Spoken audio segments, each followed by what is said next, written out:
is going to be a very weird run.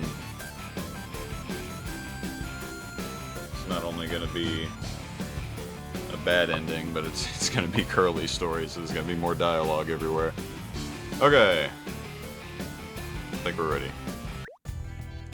Oh, there's no cutscene at the beginning? Oh, that's because I didn't close the game. Hold on. Okay. Let's run that back. Try that again.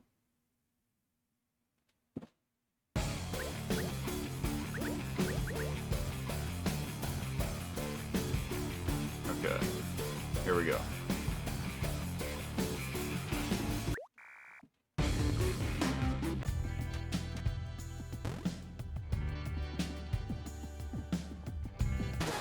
Oh, goodness.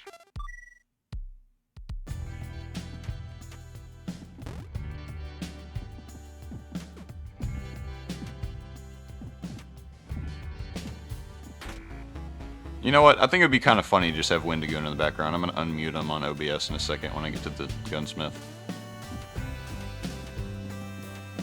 Have your boy Wendy in the back.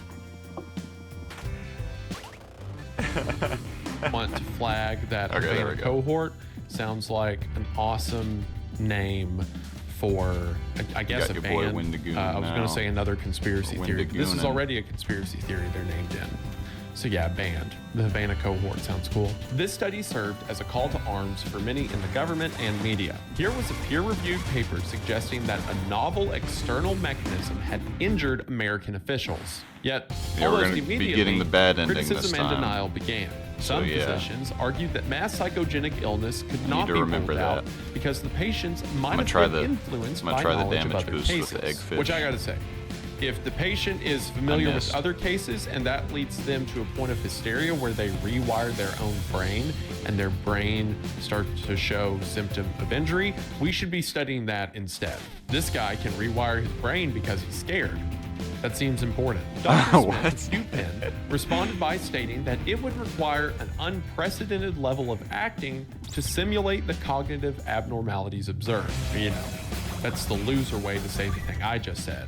He got so scared his brain became shaped different. A little background on mass psychogenic illness, or MPI. Bro, silly. Historically, MPI has most often struck adolescents, school children, and those under extreme stress. The phenomenon is not about pretending to be sick, as sufferers genuinely experience pain and impairment. Researchers emphasize that there is, quote, no particular predisposition to mass sociogenic or psychogenic illness, and that it is a behavioral reaction that anyone can show in the right circumstances. Social psychologists caution that intense media coverage can exacerbate outbreaks, and that official responses can either dampen the spread or inadvertently fuel it. You know, if there's a breaking news bulletin where the news anchor says that there's a disease going across the nation that makes your left arm tingle, a ton of people are going to start to feel weird things in their left arm. Suggestion, especially from a place of authority, can have a pretty harsh effect. One famous example occurred in medieval Europe, where large groups of people danced uncontrollably for days, a phenomenon known as dancing manias. I don't remember where I heard that from, but I remember throwing this out there, a dancing demon did it. Possessed everyone, and they danced themselves to death. Is it a mass psychogenic illness? Maybe. I'm not one to judge. I'm just saying it's also possible a demon did it. We shouldn't push that off the table. Another involved nuns in a French convent who, after an act of collective meowing, could only be silenced by physical punishment. More recent incidents include factory workers fainting in mass, and a surge in the number of teenage girls suddenly experiencing tics and tic-like behaviors after consuming TikTok content from influencers with Tourette syndrome. By contrast, that makes sense. The majority of Havana syndrome cases involve adult professionals in high-stress, high-security environments, not adolescents in close settings. Oh no, I'm not tabbed in, that's why I didn't advance the split. The symptoms often persist for months or years, unlike the transient episodes typical of psychogenic outbreaks. Many cases arise in isolation or involve only one or two individuals. While anxiety and being hypervigilant could certainly contribute to the amplification of symptoms, especially after media coverage of the early cases, most victims I was looking at the decibel rates on OBS. Wendigoon's just in the background, like you'd probably just barely hear them. Had been a case of it's perfect. MPI, it wouldn't have been grounds for the U.S. It's just government barely to louder simply than the game. not do anything about exactly it. What I wanted. Effective interventions in past MPI outbreaks involve reducing stress, improving communication, and addressing environmental concerns. Applying those lessons to Havana syndrome might have meant communicating the risks and available treatments, giving prompt medical evaluations, and early mental health support. Instead, many patients describe being kept in the dark about potential causes, denied care, and told their symptoms were imaginary. This level of treatment only deepened mistrust and undermined the credibility of explanations involving MPI. I mean, if a group of people are truly going through a hallucinated mass psychosis episode, the first thing you do is tell them what actually happened and explain reasoning and provide proof and so forth. You do not tell them that they're acting crazy and making it all up and keeping them in the dark from the investigation. The government's behavior in this case implies they knew something was going on. In 2018, same year that the study was published, alternative explanations for Havana syndrome began to emerge. A team of acoustic researchers at the University of Michigan proposed that two ultrasonic surveillance devices placed too close together could create audible interference patterns. In this scenario, poorly installed Cuban spy gear might inadvertently have produced the sounds. One researcher called it bad engineering rather than malice. I mean, if your goal is to covertly spy on a group of diplomats and you accidentally give all of them like a concussion, an invisible concussion with your concussion beam, that's probably bad. They're probably not going to talk in that room anymore. So in this theory, rather than being a headache laser, it's effectively a sound cannon made on purpose or accident. Meanwhile, the FBI produced two reports. One found no evidence of a sonic attack or foreign adversary involvement. The other concluded that the cases likely represented mass psychogenic illness. But the FBI did not interview the victims directly, instead relying on transcripts compiled by doctors who had already ruled psychogenic illness out. So would you look at that? The FBI did not conduct their own direct investigation. Instead, they went off the investigation conducted by doctors who said that it was not mass psychogenic illness. Oh, I don't think I was supposed to say no. I don't think that matters. It was mass psychogenic illness. I love how they do this all the time with everything. The debate was becoming polarized. Experts either leaned towards an external weapon or towards psychological contagion. Yet these were not mutually exclusive. Some patients could have been injured by something unknown, while others might have experienced stress-related symptoms. The absence of a smoking gun or smoking speaker left plenty of room for speculation. In 2019, the University of Pennsylvania team published a follow-up study in the journal using advanced MRI to compare 40 exposed personnel with 48 healthy controls. They reported significant differences in regional gray and white matter volume of the brain, integrity of the cerebellum, and functional connectivity in the auditory and visuospatial networks. For those who believed in a real injury, the new study offered objective evidence. The brain scans of exposed individuals were measurably different from those of unexposed controls. The paper did not claim to identify the cause, but strengthened the claim that something physical had happened. Critics, however, dismissed the findings, noting that the study involves small sample sizes and cannot rule out pre-existing differences. Yeah, you hear that, everyone? Maybe every single U.S. diplomat sent to Cuba had a pre-existing head injury. Who knows? Seemingly desperate for an explanation to rule out advanced foreign interference, a surprising challenger was introduced to counter theories of an attack: crickets. No, it's not a joke, it's not a euphemism. The crickets is not a name of some secret spy group. You heard that right. Theory said maybe crickets, the bug. Crazy. Scientists analyzed an audio recording purportedly containing the sound heard during the incidents and determined that it matched the call of the Indy short-tailed cricket. One of the researchers emphasized, quote, "We are showing that this recording is in no way dangerous." Finding did not address the medical symptoms, but attempted to deflate the sinister aura of the sound itself. Which, just the concept of like, I like how Santa's like one of the only characters like that just children, doesn't have like a building of forein diplomats cutout of his face in the away, text box. saying something's making their ears bleed on the funny. inside, and then someone who wasn't there hears a recording and is like, "Oh, it sounds like the short-tailed cricket." You're all making it up. The Jason Advisory Group, An elite panel of scientists advising the U.S. government on national security supported the insect explanation. Their report concluded that the recorded sounds were most likely caused by insects and that microwaves or ultrasound beams were highly unlikely. They also stated that psychogenic effects might explain important components of the reported injuries. So now the government's investigating something involving the government, shocker, and saying that not only did they make all of this up, the noise they heard was crickets, and the sound of crickets to this building of, again, diplomats made them all hallucinate so hard that they gave themselves brain injuries. Oh, that's not what I meant Brain to injuries, use. mind you, that have been identified on MRIs. So with this, yet again, the pendulum swung. Just as neuroimaging seemed to validate the injury hypothesis, the cricket analysis and Jason report pulled public perception back toward more mundane explanations. For victims suffering persistent symptoms, this oscillation between validation and dismissal was emotionally exhausting. For policymakers, it created a difficult balancing act. There we go. How do you support employees without overstating an unproven threat? Which, to me, all of this sounds like the government absolutely knows something happened, but they don't know who did it. So rather than saying that out loud, they're just going to deny it. I mean, the government can't say that a group of U.S. diplomats were attacked and they have no leads in the case. Have I been slightly out of focus this whole time? I think I might have been slightly out of focus this whole time.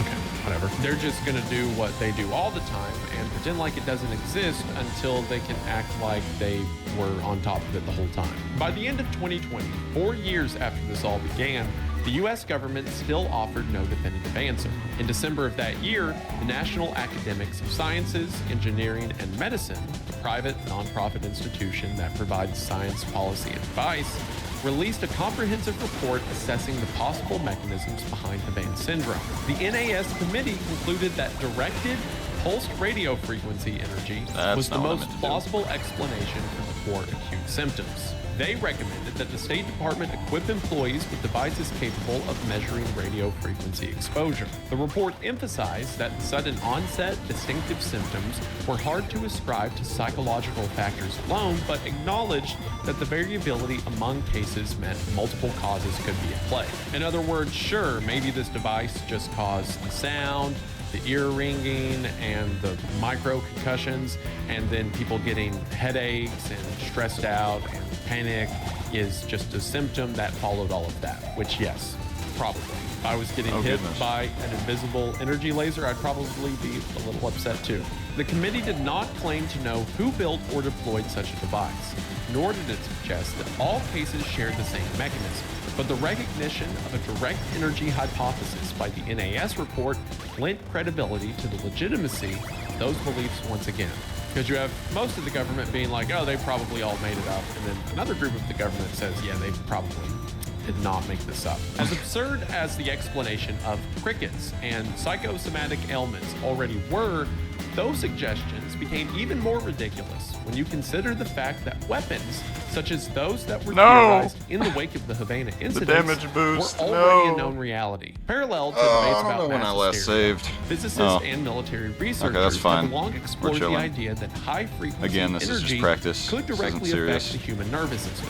The most widely known phenomenon is the microwave auditory effect, also known as the Fry effect, first described by American neuroscientist Alan H. Fry in 1961.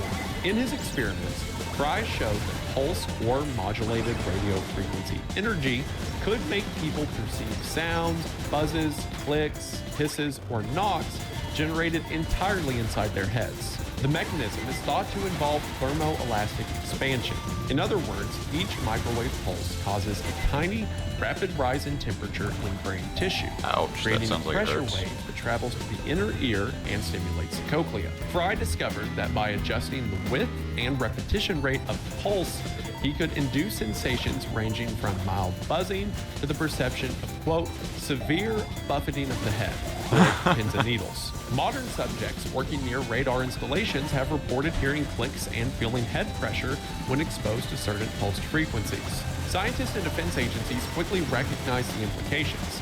In the 1970s, The Walter Reed Army Institute of Research reportedly transmitted simple words via voice-modulated microwaves to a subject who could recognize 9 out of the 10 words. That's crazy. Other words, stimulating the brain to make the ear play the sounds that the signal is telling the brain to hear, even though the sound itself is never being made. We live in a cyberpunk dystopia, and it gets worse every day. Later, in 2003 and 2004, the U.S. Navy funded a prototype called Medusa, which stood for Mob Excess Deterrent Using Silent Audio, which, that's such a cool acronym, man. Your crowd control system to turn people away with sound is called Medusa.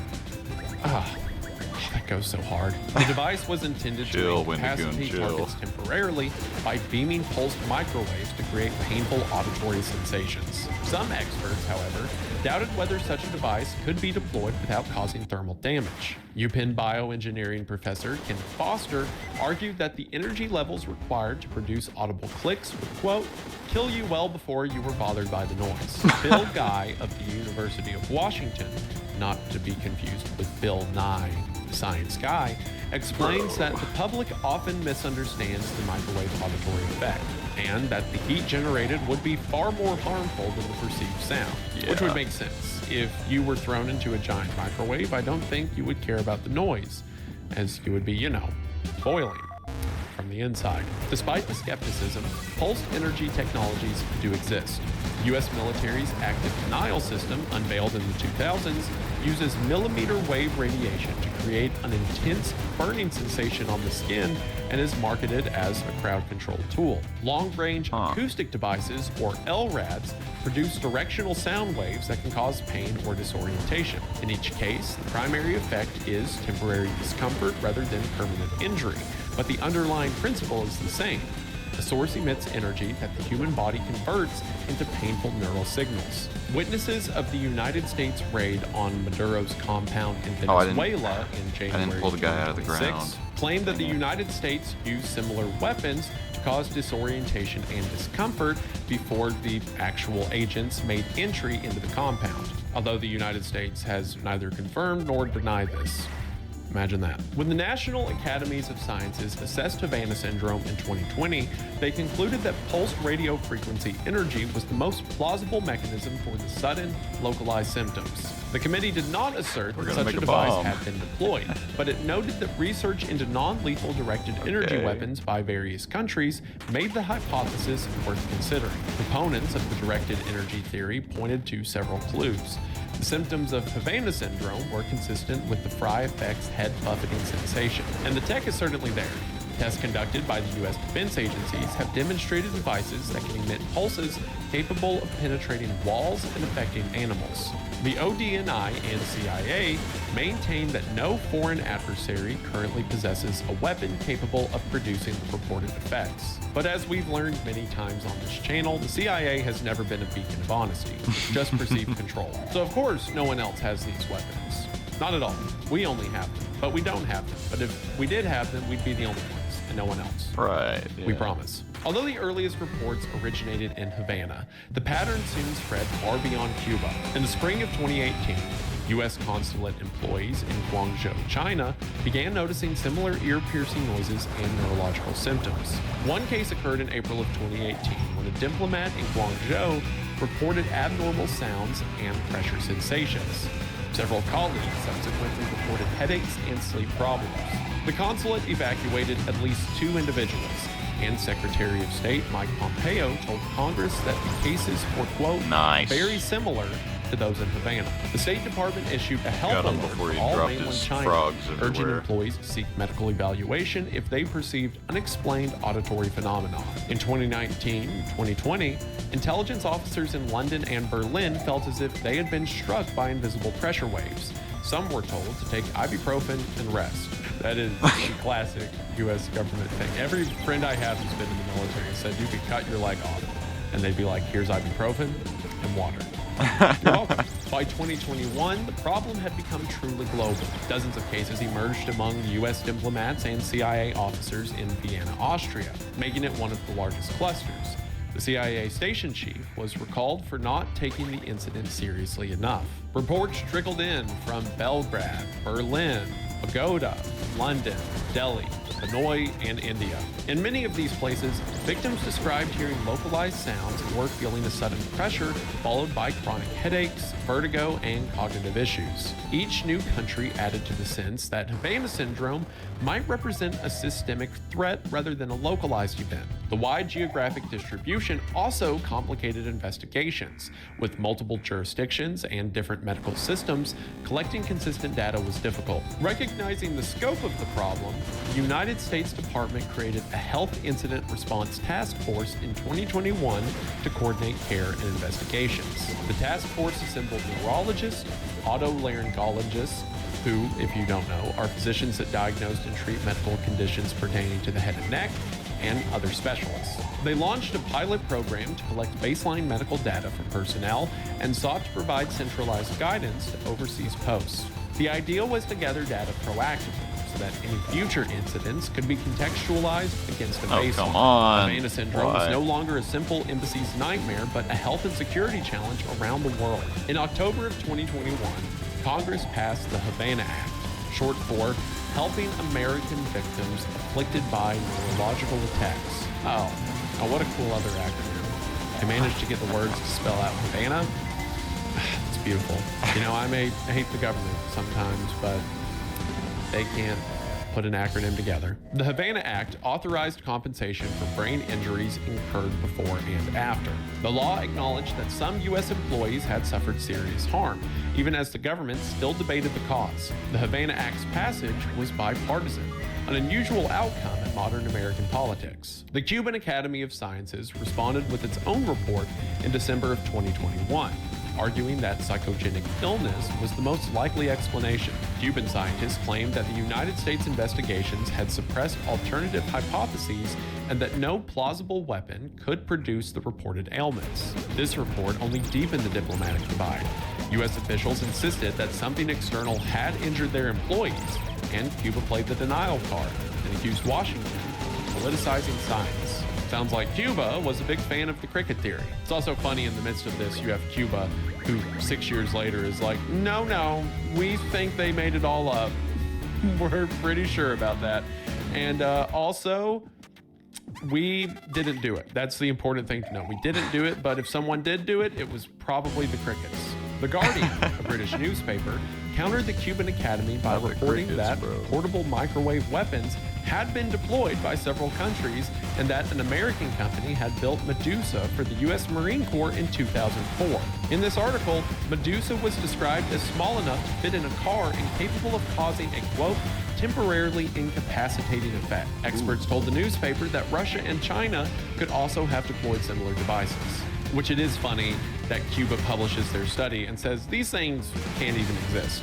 And then everyone else in the world's like, that they've existed since 2004. Here's one right now. And they also have one. Did no one tell you? State Department guidance urged employees to report any sudden sensory events and seek medical evaluation. Among the workforce, frustration grew. Some victims felt their experiences were minimized, while others feared that unwarranted panic could damage U.S. alliances. And then, in early 2024, everything changed. A miniaturized, pulsed microwave weapon had surfaced. 3 independent sources from different U.S. agencies told CBS News that undercover Homeland Security agents purchased the device from a Russian criminal network. The purchase is classified, but officials who saw the weapon describe it as the size of a backpack, silent and concealable. It emits pulses of electromagnetic energy, can be operated remotely, and has a range of several hundred feet. It was designed to penetrate windows and drywall. Its key is software that shapes a unique electromagnetic wave which rises and falls rapidly. The discovery upended the assumptions that a microwave weapon had to be as large as a truck. For victims who had long been doubted, it offered a plausible explanation to their pain and suffering. All it would take is someone getting a backpack into the Cuban embassy, and then that could provide an explanation as to where all these injuries came from. Former CIA officer Mark Polymeropoulos was among those vindicated. He spent 26 years in covert operations, earning a decoration equivalent to a 3-star general. In December of 2017, he traveled to Moscow and awoke in the middle of the night in his hotel room, feeling as if the room were spinning. He felt a blinding headache, ringing in his ears, severe vertigo, and nausea. Quote, "I'd been shot at in Iraq and Afghanistan. This was terrifying," he told 60 Minutes. Treated for vertigo, migraines, visual problems, and memory loss, Mark eventually retired disabled. He expected support from the CIA. Instead, he believes his agency dismissed his injuries. He calls the response a moral injury and a, quote, "massive CIA cover-up." The U.S. government has not publicly released the newly obtained device or its test results. Again, shocker. But 60 Minutes learned that the weapon was tested in a military laboratory for more than a year. Pulsed energy from the backpack-sized unit was directed at laboratory rats and sheep. Investigators reported injuries consistent with those seen in affected diplomats and intelligence officers. Classified security camera videos reportedly show Americans being hit.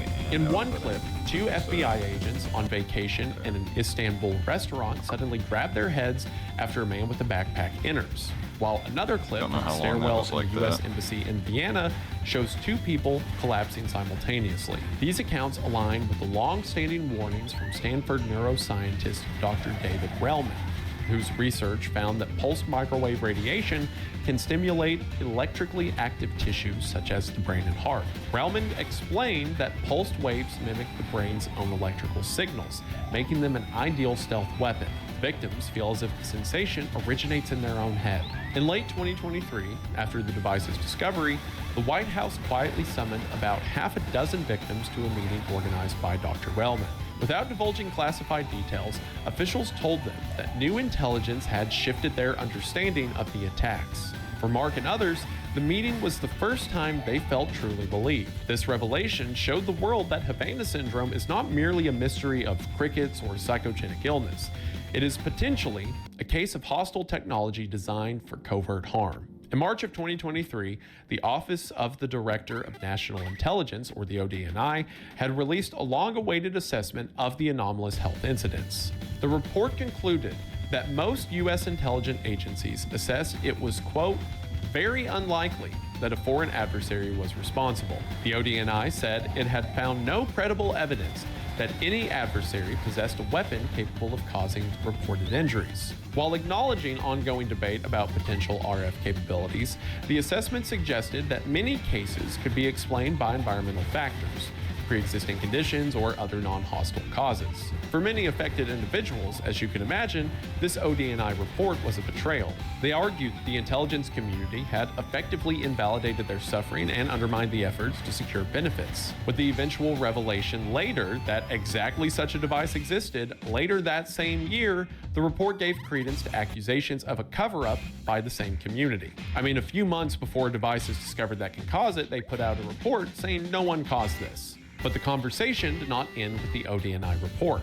April of 2024 reignited the geopolitical firestorm. A joint investigation by The Insider, 60 Minutes, and Der Spiegel alleged links between several Havana syndrome cases and GRU Unit 29155, a Russian military group with allegations of sabotage and assassinations. Journalists reported that members of Unit 29155 had been present at the locations of multiple incidents and had received awards for work related to non-lethal acoustic weapons. Russia, unsurprisingly, denied any involvement. Again, shocker. The Pentagon simultaneously confirmed that a senior U.S. defense official experienced AHI-like symptoms during the 2023 NATO summit in Vilnius. In December of 2024, the House Subcommittee on the Central Intelligence Agency released its own report titled, "Is the Intelligence Community Hiding the Real Reason for This Phenomenon?" The subcommittee argued that the ODNI assessment lacked analytical integrity and had been orchestrated to control the narrative. They claimed that the intelligence community had impeded investigative efforts and shaped conclusions to downplay foreign involvement. The report maintained that anomalous health incidents represented a genuine and compelling danger to the intelligence workforce, and that more than 334 people had qualified for AHI care. On top of that, the case had proven itself as a global issue, not just a United States case. Policy critiques also mounted. A Government Accountability Office report, or GAO report, found that patients encountered inconsistent support, poor communication, and treatment delays within the military health system, which, one more time, shocker. A bipartisan Senate Intelligence Committee review blasted the CIA for inadequately caring for those affected and urged the agency to maintain access to medical care and benefits regardless of its analytic position. The committee drew parallels to past failures like Gulf War syndrome and Agent Orange, precisely the kind of history to avoid repeating. If you ask me, it sounds like the CIA doesn't want to admit this thing exists because the CIA wants this thing to exist for them. And if another country has it before us, that looks really bad. So they're going to deny it exists until they can reverse engineer it and pretend like we were there first.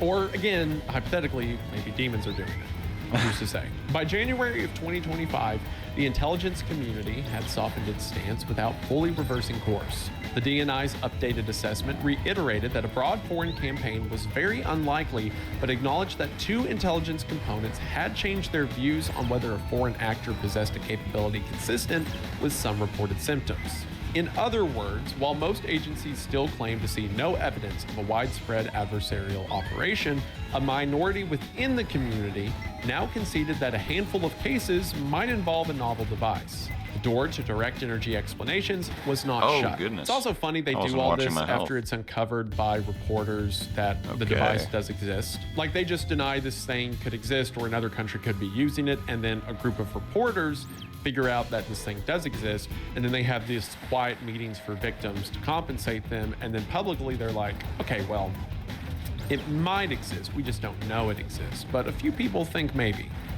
It's like, yeah, we're past that. We know it's real. As of recording this video, the story remains unfinished and unresolved. Reuters reported that US officials had reviewed a secret experiment in Norway in which government scientists tested a pulsed microwave-like device and subsequently experienced neurological symptoms resembling Havana syndrome. The experiment did not prove that US diplomats were targeted by such a device, but it demonstrated that pulsed energy devices existed and could affect human biology. Investigative reports at The Insider alleged a deeper scandal, that the CIA had attempted to downplay the incidents and surveil victims to control the narrative, which, duh. A former CIA officer recalled being told that the AHI's unit job was to, quote, bring down the temperature, implying that leadership wanted to frame the cases as environmental rather than adversarial. He suggested political calculus was at play, acknowledging that a state actor was attacking U.S. personnel would amount to a declaration of war. The Insider report recounted tests on a CIA officer known by the pseudonym Sam, who was attacked in 2020. Blood tests showed that Sam and his wife had elevated levels of plasma neurofilament light chain and glial fibrillary acidic protein, biomarkers indicating traumatic brain injury. The levels were comparable to those seen in soldiers exposed to improvised explosive blasts. Scientists noted that psychological conditions cannot produce such biomarkers. Again, duh. Another former CIA operations officer accused analysts of, quote, moving the goalposts for evidentiary support, first demanding proof of people being struck, then of the device existing, then proof that the device worked through multiple walls. He lamented that no amount of evidence seemed to satisfy skeptics. These accounts painted a picture of institutional stonewalling and internal conflict. Behind the acronyms and intelligence assessments are individual lives upended.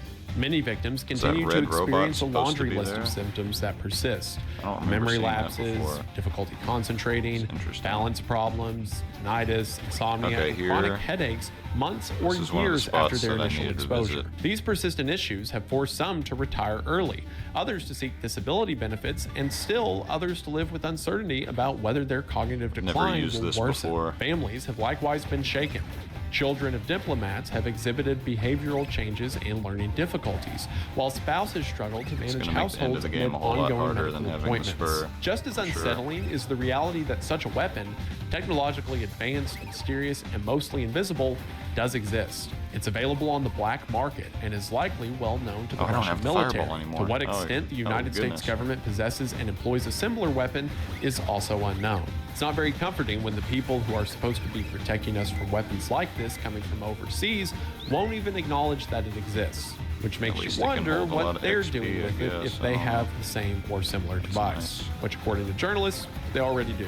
By 2026, Havana syndrome had evolved from a small cluster of mysterious illnesses in Cuba to a global controversy implicating neuroscience, geopolitics, journalism, and bureaucracy.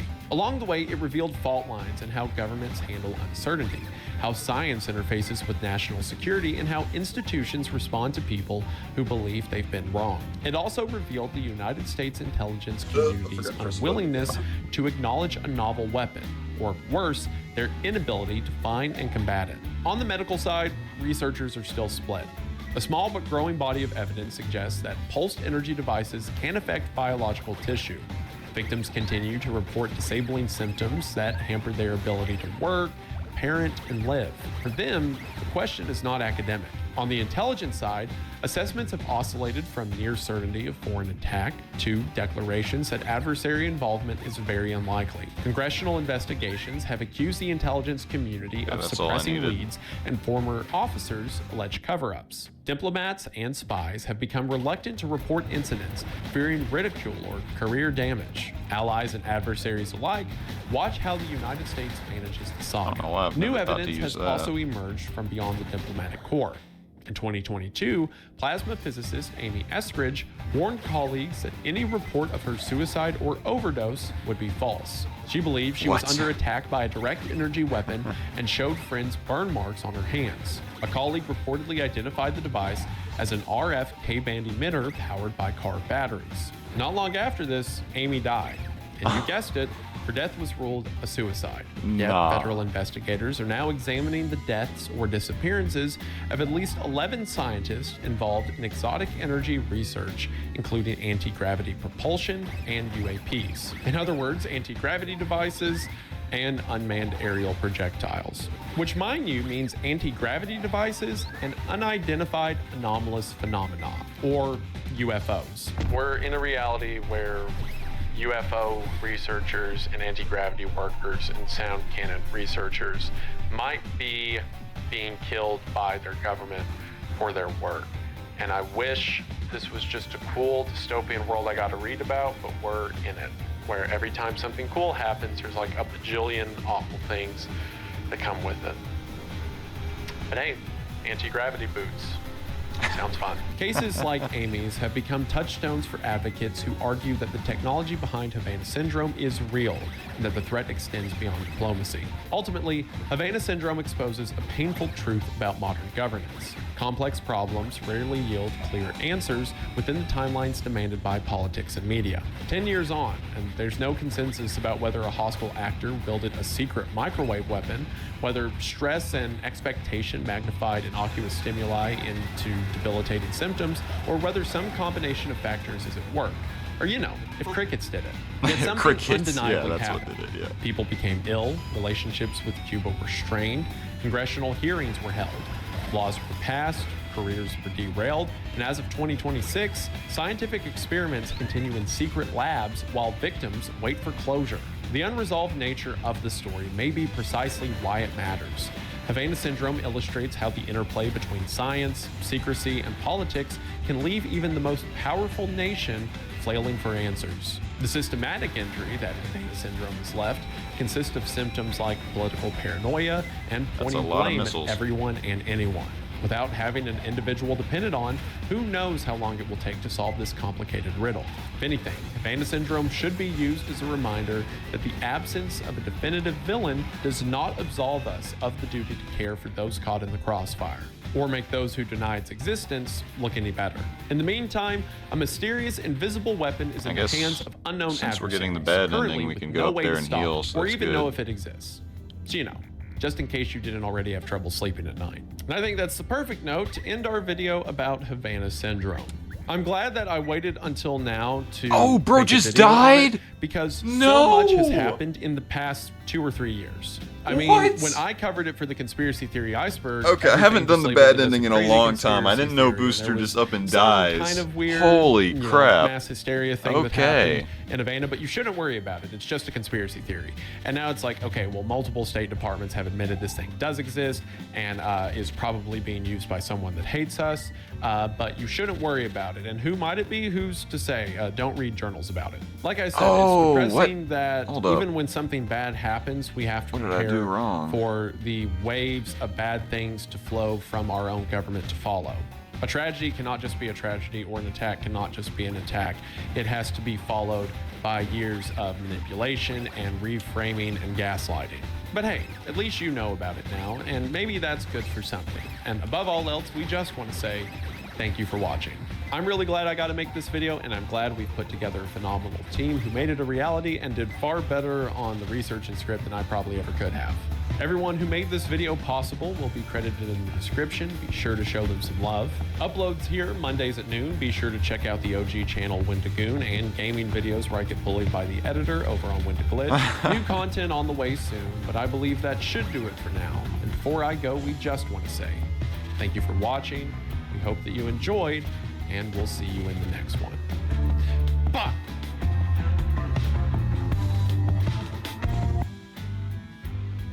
The music he was using in the outro sounds familiar. I feel like I've heard that somewhere before.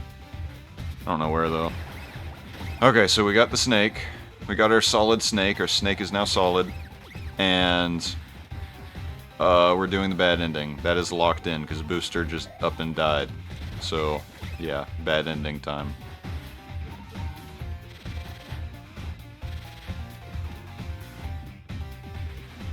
I forgot to talk to Quote in the cave, or not the cave, the camp over there, so gotta go all the way back. So I just did that now. Okay. Yeah, I hate this booster. It is no good. I can't dodge anything.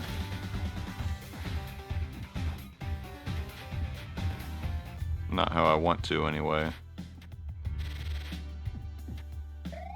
I'll get over it. That moment when the bad ending's harder than the good ending, because I've done the good ending so many times.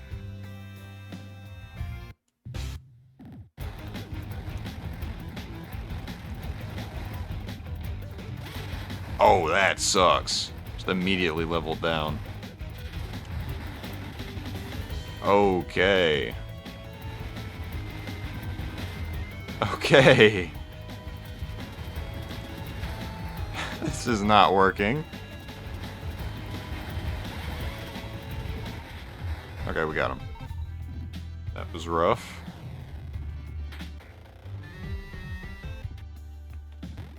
Definitely going to refill over here so I don't have to farm missiles and health throughout the entire exit of the labyrinth.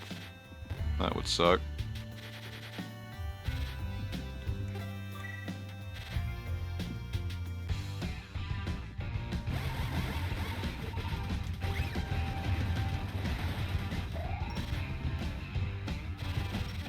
Oh, I can just completely fly over these guys. Not even kill them. Oh. I can go so much faster through here. I didn't know you could stand on those guys. That's crazy.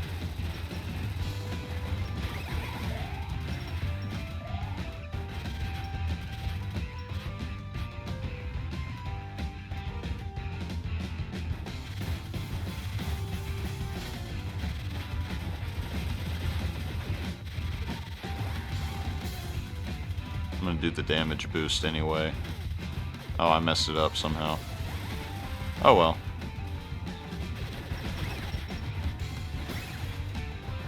Looks like I'll need to farm health anyway. I don't need that. Ah.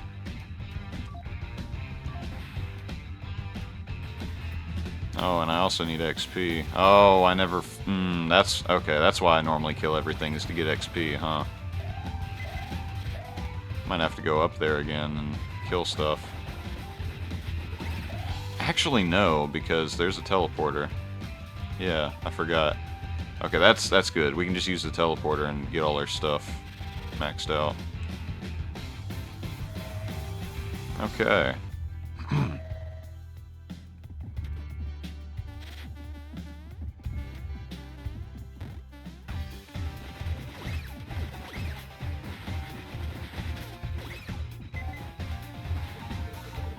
Let's start with this. And get the missile launcher leveled up.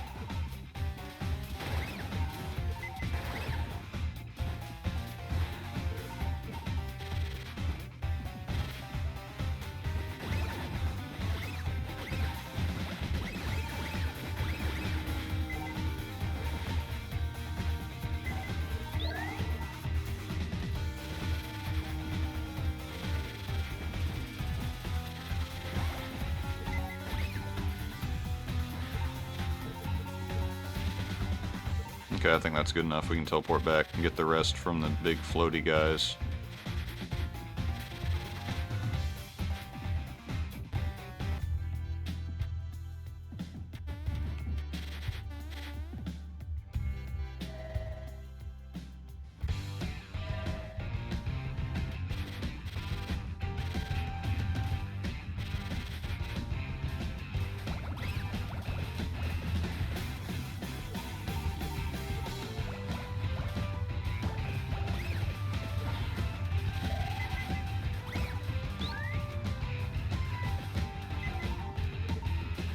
Yeah, I am gonna need a level 3 rocket launcher though, that's for sure.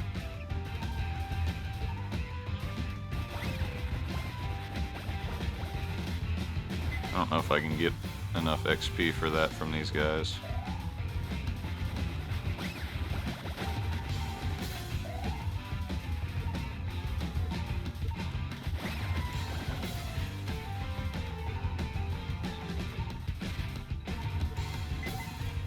Nah. Yeah, it'll be alright. We'll get some XP while we're fighting the boss. It'll work out. I'll make something work.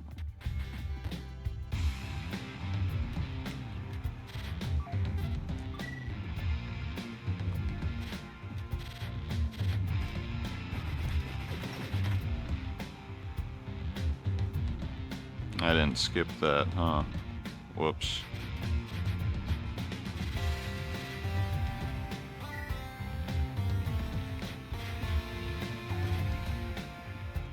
Oh wait, there's something I want to try here, actually.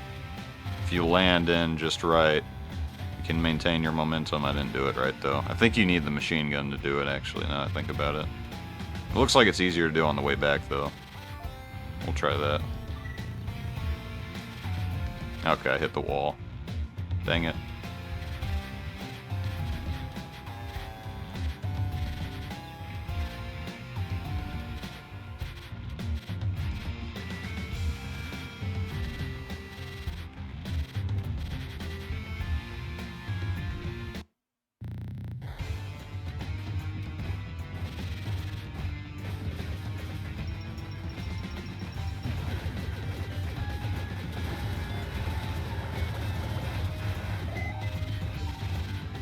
This is going to be so much easier with the booster. Holy.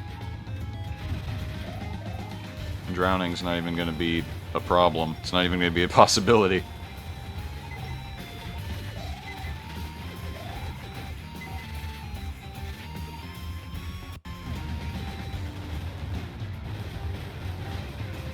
Oh, that's a nice XP triangle Dorito right there. I'm going to grab that. Come on, please. Okay. Yeah, still no level 3.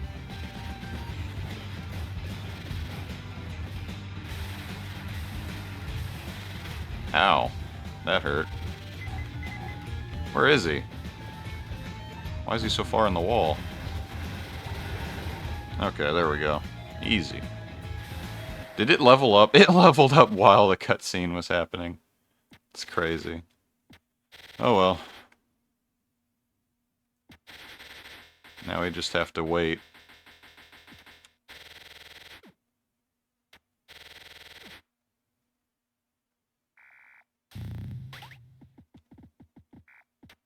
No reply.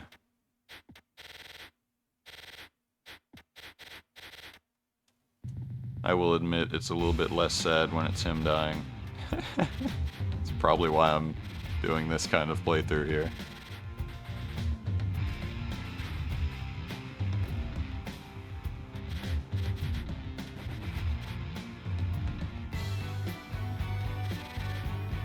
Okay.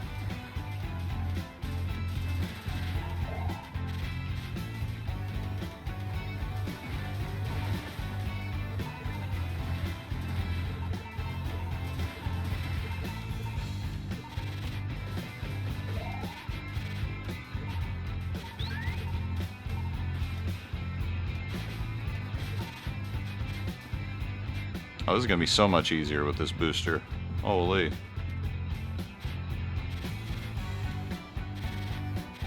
Just fly over everything.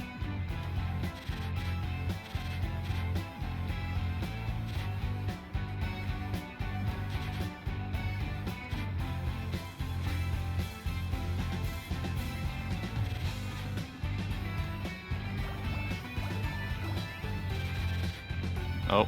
Where are we going? What's going on here? Okay. That's nice. Oh, cool.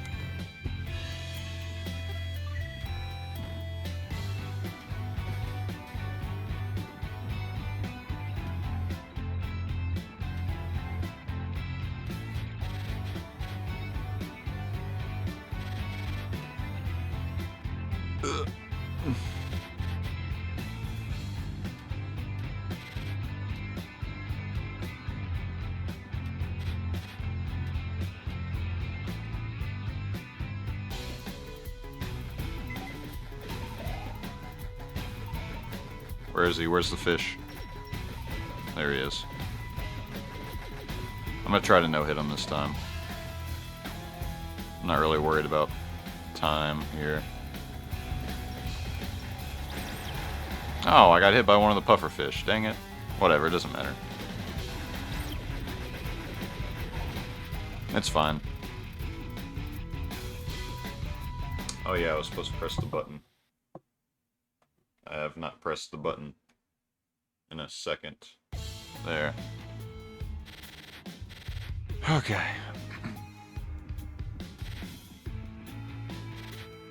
Booster's not here to give me the better booster, so I'm kind of screwed for the egg place. Wait, is the egg corridor gonna be... Yeah, it is. Oh, this is gonna suck. Without the good booster? Nah. Without that good perk, though? It's gonna take forever.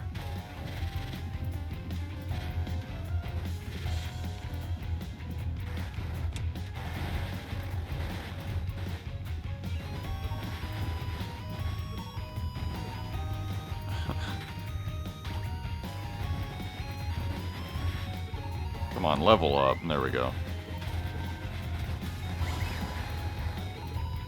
Yeah, give me all that. Okay, now we're good. Ah, I got scared.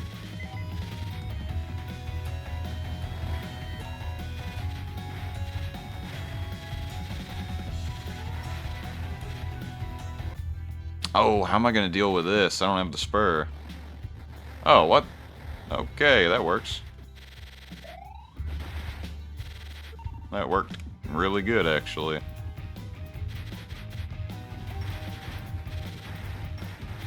I kind of like how this thing works. I used it a whole lot in that one challenge run. I think it was a Nemesis challenge or something. I got used to it during that. I had to use it a whole lot. Oh! I didn't know the tiny one was gonna fall. I've never seen that before. I've never stayed down there so long. That scared me. I thought I was gonna die instantly for some reason. Oh, we can't do the sisters skip because we... Well, actually we can. I don't need those 5 missiles. We'll get 24. Never mind, we're not doing the true ending. I don't... Ah, we'll be fine. We'll be fine. Ouch.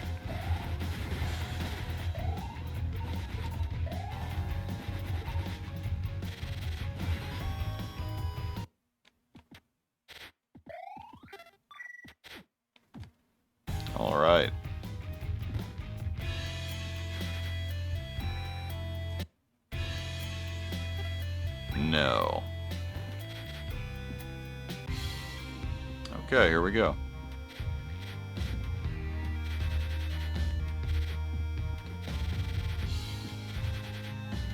Yeah, this outer wall.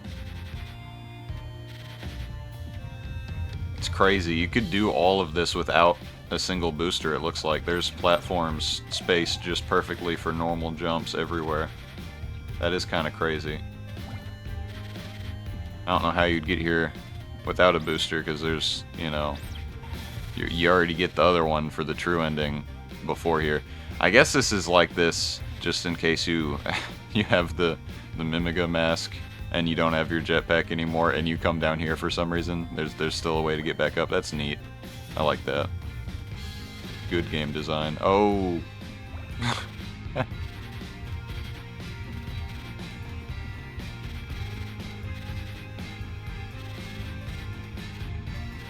Ouch.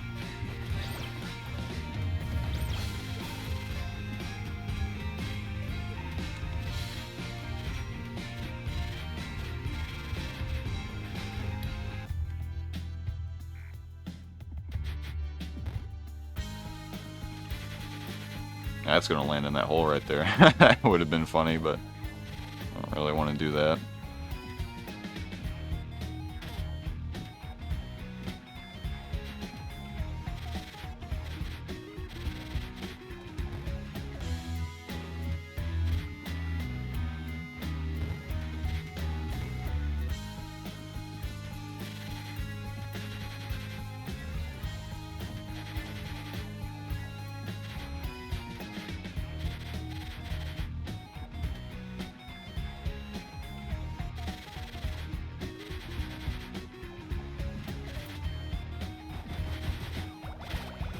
Oh!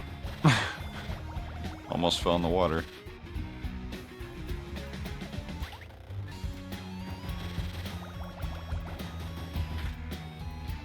All right.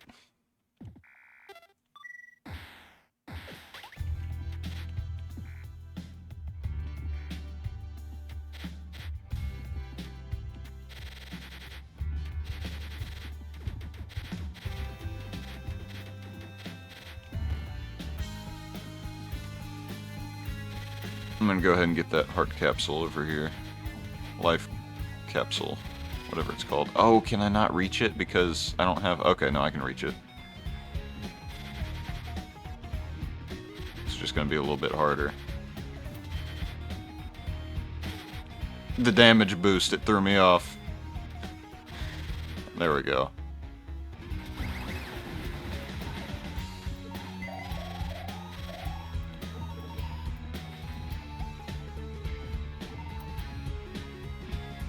All right.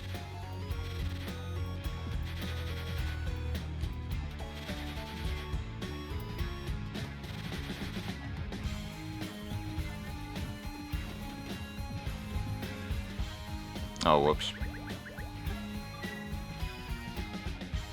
Forgot about that. Hey, we're on pace to get the bad ending in 1 hour total. That's nice.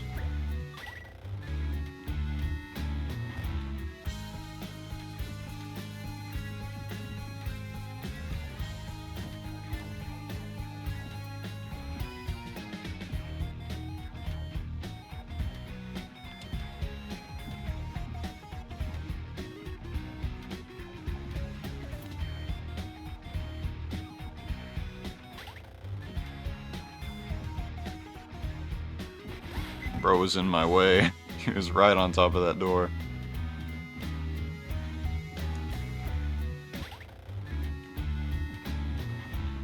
No.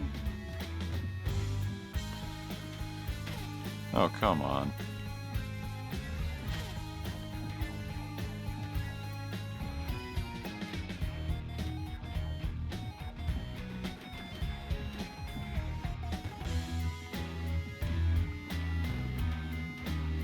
All right.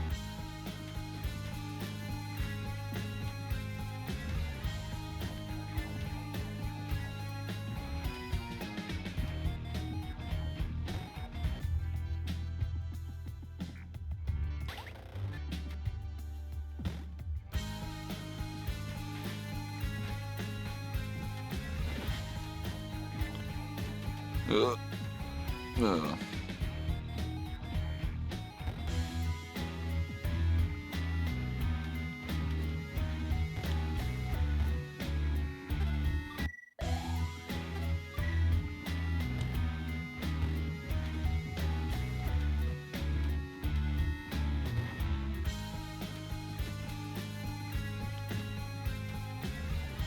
Oh yeah, I need my jetpack. I would hate to go up there without it.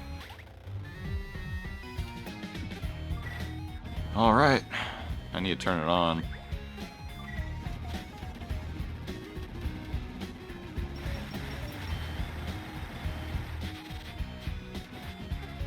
Here we go. I haven't done this last cave in forever.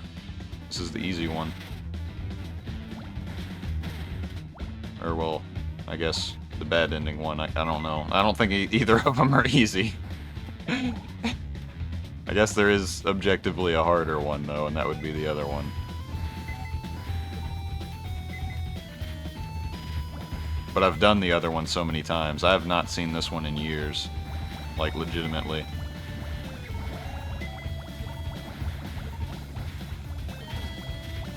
Oh, what is this?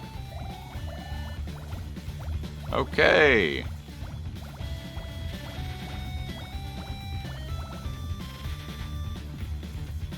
This is kind of crazy. I don't like this. Oh, no, that's not gonna work.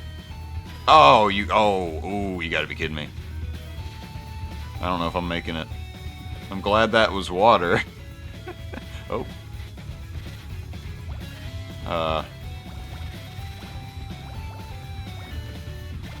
Nice. I'm near the end. I don't think there's a boss. That almost killed me. I don't think there's a boss on this one. There's only a boss on the true one. I'm pretty sure. I hope. I hope there's not a boss. Because I'm not... Whoa! What the heck was that? What? Okay, there's not a boss. Oh, I'm not gonna... How is that still level... What? Did the Black Wind not make everything level 1? There's no Black Wind? Are you serious? That made the entire thing trivial. I didn't even know. I could have been using my actual leveled up stuff. Okay. So the other one is way harder. I just did this accidentally first try without even knowing what it was. Okay. Well. I guess final boss time? Or pre-final boss time? Because these three guys are trivial, really. Okay, with this loadout, maybe not. Maybe not with this loadout. It might make things a little bit complicated.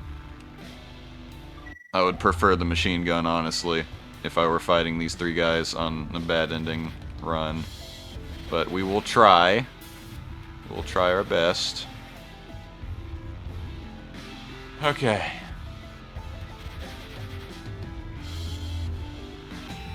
I imagine the strat is just spam sword, maybe? That's good. Okay, yeah, that's the strat. Spam sword.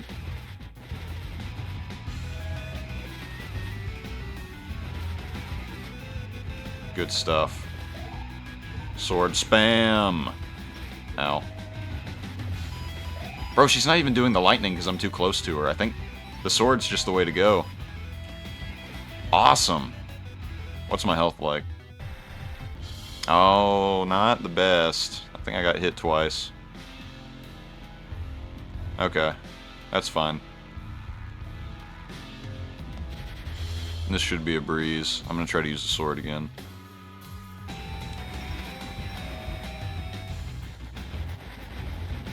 Oh yeah, the sword's the way to go, man. Just get all over him with it. Dude, that was so fast. Hold up. Can we just get inside of him? No? Okay, it's leveled down now. That's not good. That was a little bit stupid. I thought I could kill him by being inside of him and spamming fast enough, but it almost worked. It almost worked. I've got nearly full health. I thought this loadout would make this a whole lot harder, but it really isn't. I'm a little disappointed. just instantly blast Sue with this missile launcher is my assumption of what would be the good thing to do here. 292! Holy crap! Okay. Yeah, Sue's about dead, right? Come on. Come on. Yeah. Bro, that was almost instantaneous. I've still got plenty of missiles for Misery, I think. Right? And the main boss. What's my health looking like? Not bad. I need to level up the sword is what I need to do. That's my best weapon here in this loadout. Yeah, she just keeps summoning. Oh, she's dead now. All the summons are gone. They're no more. I don't think I'm going to hit the timer until I jump off the island. I would hit it as soon as I kill the boss, because that's probably when you're supposed to do it, but I'm just going to do it when I jump off the island, because that's when I no longer am playing the game, and I'm pretty sure that's what you do in a speedrun, is hit it when you're no longer playing the game. Oh, I still have missiles. What am I doing? Okay, he instantly closed. I need to get him to grin at me with his teeth. Yeah, that's exactly what I wanted. Okay, now I'm empty. Snake? Oh, this is it. This is it. Die, die, die, die, die. Come on. Come on. Come on! Oh, there we go. I got a little bit, iffy there for a moment. What do we got? An hour and 5. Almost the same as my true ending run last night. That, ended abruptly at the last second when I died to the final boss. But we don't talk about that. I completed the run. I certainly completed that run. And I'm not coping by... Okay. I thought I was still at 4 health. That should have killed me. I forgot it healed me to full. That's actually very nice of the game to heal you to full after... It would suck to die to these after beating the game, essentially. Man. Whee! And that's time. Oh, I didn't press the timer for a while. 105:40. Panned over Quote's dead body in the core. Boom! Bad ending. Big Sag. Well, I'm gonna turn the monitor and output back on. Mute that. Okay, that was relaxing. Oh, I really expected that to be harder. I'm not gonna lie. The person I was watching do that made it look a lot harder, at least. I thought the snake sucked. Oh, it does. I was using the blade the whole time. Okay, that actually makes sense. Maybe I should have used the snake. That would have made it a whole lot harder. Whoopsie. Yeah. I mean, hey, not having the spur, you know, made it hard enough for me, I guess. I still did it very easily first try, but hey, it doesn't matter. It's fine. It's fine. I can torture myself with the challenge run sanctuary time attack thing. I can do that now. That will be nice.